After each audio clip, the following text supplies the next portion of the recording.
We're joined by Jake Sherman. He's a senior writer for Politico and co-author of Politico's Playbook newsletter. Jake, good morning. Good morning. I want to start with Jeff Sessions and the latest news, excuse me, that the Washington Post is reporting about him. I mean, his status at the beginning of the week, when Donald Trump was very critical of him, seemed somewhat tenuous. What do you think? How do you think this affects things? The problem is meeting with the Russian ambassador is not in and of itself a bad thing. Yeah. Testifying that he didn't, and when it comes out that he did, is a bad thing. There's a lot of speculation going on right now that this could be a leak to help push him out. His situation is obviously very, very tenuous. The president's clearly not happy with him. He's not in the room anymore. He used to be a key advisor. He's no longer a key advisor. So as you go forward, what does that mean for how he can deal with Donald Trump? It's very difficult to see how he can on a personal level and how he can on a professional level, because the president values loyalty, and Jeff Sessions, in the president's eyes, has not been loyal to him.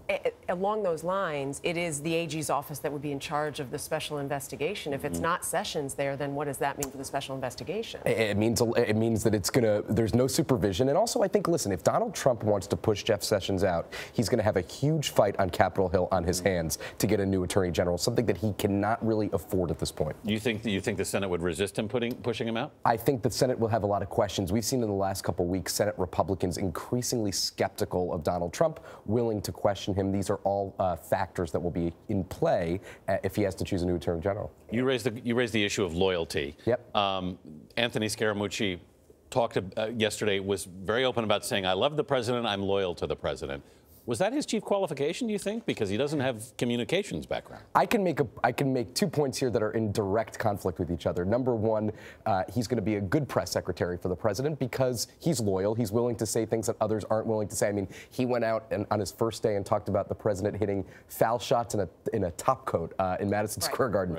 Right. But he has no communications experience, no government experience. The president has filled his staff with people who have no experience, no applicable experience, very good experience in other quarters. So I think it's Scaramucci is a huge open question for them. And you mentioned, I mean, he's director of communications, not just press secretary, so it has that impact on everybody else as well. And the messaging, is this another reset that we're seeing by the Trump White House? The New York Times makes a good point. It's not a purposeful reset. It's definitely a reset, but Sean Spicer was expected to stay on. The president thought he would stay on. So it's definitely a reset, but not something that they had in mind. Is it also a message to those who are more of the Washingtonian types, of Reince Priebus as well? Reince Priebus's status is probably up in the air. I think that's fair to say, and it is a message to him that things are changing and you better get in line or you might be in trouble. But Jake, it seems that Priebus's status has been up in the air for a while. I mean, there have been reports that that the president has been shopping around for a new chief of staff. I mean, and we know there was resistance to Scaramucci within the White House. So what essentially is this saying, do you think?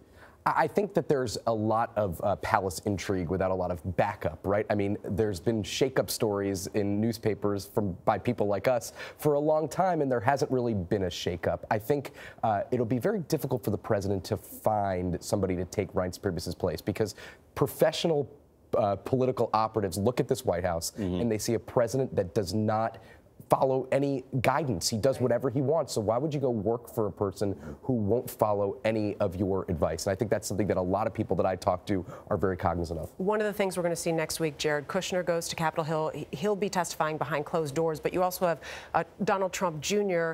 and Paul Manafort, who have, I guess, willingly given over some documents. What do we expect to see maybe next week out of those two things? I would guess the president's going to be very agitated by this entire thing. These are people who are extraordinarily close to him, at least Kushner and his son. Right. And I think this is going to eat up a lot of the week. The president is has a huge agenda. He has not passed almost any of it. Next week is the last week in session for a Congress that hasn't done much. This is going to take up a lot of the narrative, a lot of the mind space of the White House going into this August recess. Yeah, health care on that back burner there. Jake Sherman, thank you. We appreciate it. Thank you.